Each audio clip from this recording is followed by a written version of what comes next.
Okay, before I start this video, I just want to make it clear that I'm not trying to send hate to anyone or try hating on anyone. Not on Dream and not on his ex-girl. This is just me saying my opinions on the situation that's going on. Okay, so I'm sure most of you know about the Doxxing drama that happened with Dream, and I'm also pretty sure that some of you might have checked out my other video regarding the Doxxing situation. That video, it might be false now, because I don't even know if Dream got doxxed or if it was fake. I don't even know anymore.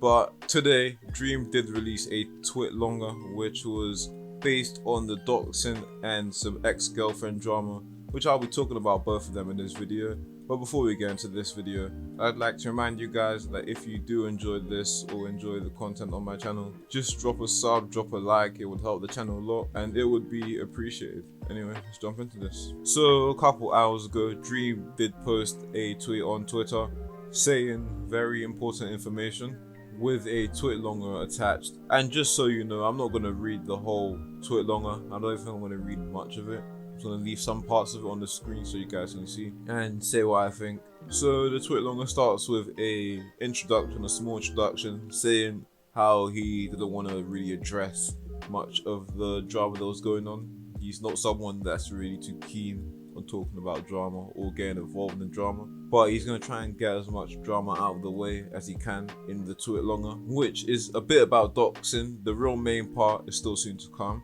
Okay, so section 1, it's mainly about the doxing situation, and the video I made on it, it might have been wrong, I'm not even too sure, but in this he doesn't really give a clear yes or no whether his location was doxed, but he does give out that some of the things the doxers have said about him were true and some of them were obviously false. So at the start he says there was a specific group of individuals that were attempting to harass and expose him, which was because apparently he was egotistical and just not a good person, which is something that you can't really just say someone's egotistical or is a bad person just from the videos they make. You can't really tell someone from their videos. Most people usually have a specific persona they have in their videos, and apart from that, I'm pretty sure no one could really tell anyone's true personality or the way they are off camera, especially just being a fan as well. If you knew them in real life, that's a whole different case, but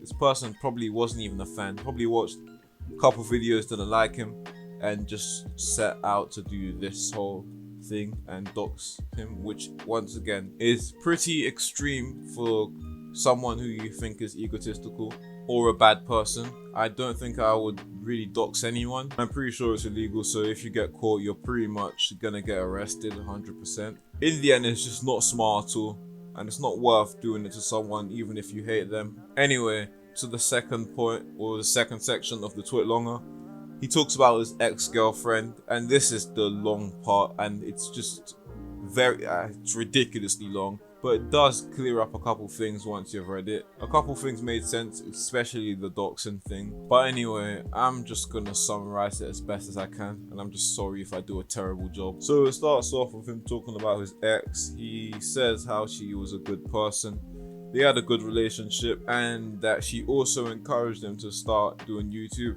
and basically make his account. She apparently made his logo or helped with his logo and some other things, and yeah, so she's basically the person that made him want to start YouTube. So then this is where things start getting a lot more interesting. So his girlfriend suffers from borderline personality disorder, self-harm and other issues, and she was on medications, but she did stop taking the medications after she moved in apparently with Dream, which I'm guessing is now the whole cause of this whole thing and probably the cause of the breakup, because he then said that she started becoming very unstable and she allegedly started to get abusive and even cheated on him on various occasions, which I believe personally is more than enough for you to wanna break up. Honestly, if she's cheating on you on multiple occasions, not even just one, unless you really like her, I would personally be out. But that's just me. Who knows, some people might still be willing to continue the relationship. And then Dream said that he always did his best to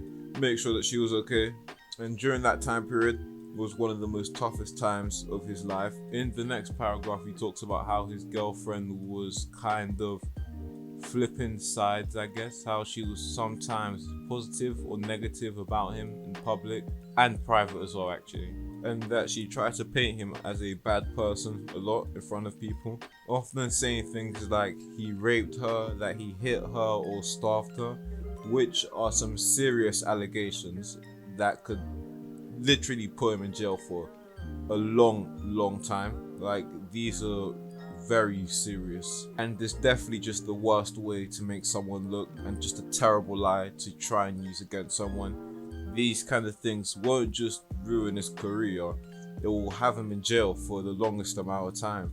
Then he goes on about how she admitted that these things were false, and that she told every person that she had told these things that they were false as well. And then apparently she was saying all these things because her friends that she would meet were apparently fans of Dream often, so she didn't just want to be known as Dream's ex, and that she wanted them to like her for being her, which I think isn't the reason why you should literally be trying to put the guy in jail, because the allegations or lies that she told about him could easily put him in jail for who knows how long.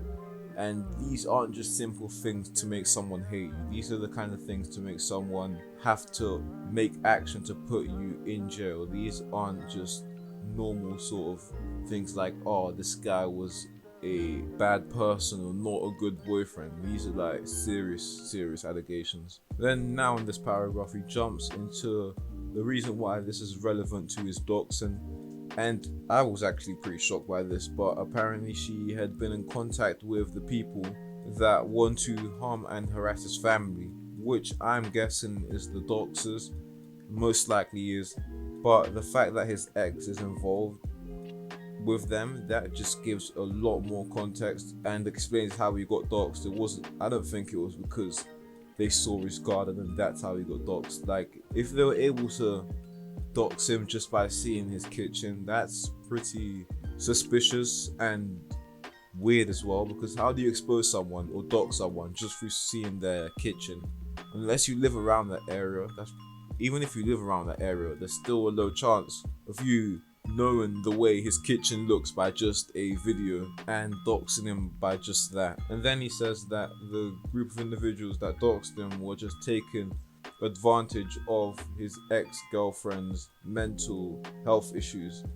Once again, they dox people. I can see them doing the most scummiest kind of stuff, even taking advantage of people who are probably not in the best position of their lives or the best mindset. I can see them to be the guy and the guy to take advantage of it, and it's just really just disgusting and just a terrible thing to do to someone. And then Dream goes on about some other things she said about him, which were also untrue, of course, but so painfully untrue there's just not even a need of me really even talking about them.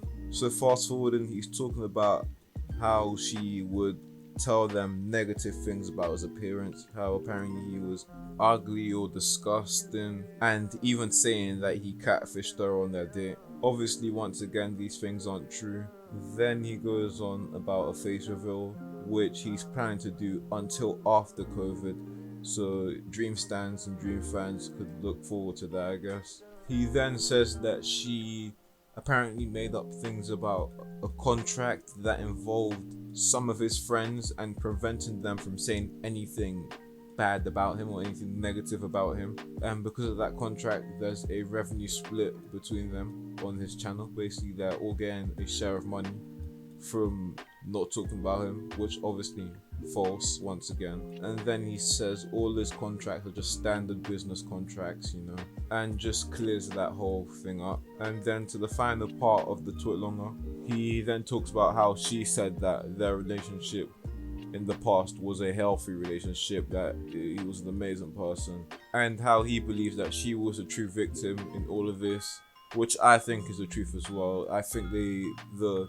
people who doxed Dream just tried to use her, or the people that are targeting him tried to just use her for information, and they just took advantage of her mental health issues, which honestly is so sad and so just aggravating at the same time, seeing people just take advantage of people who are in need of help, and especially taking advantage of her when it's not even for something that's remotely good, it's just for something to bring down someone that she knew in the past. In the end, he's saying that this isn't her fault and that no one should send hate to her, which I agree on as well. People shouldn't really send hate.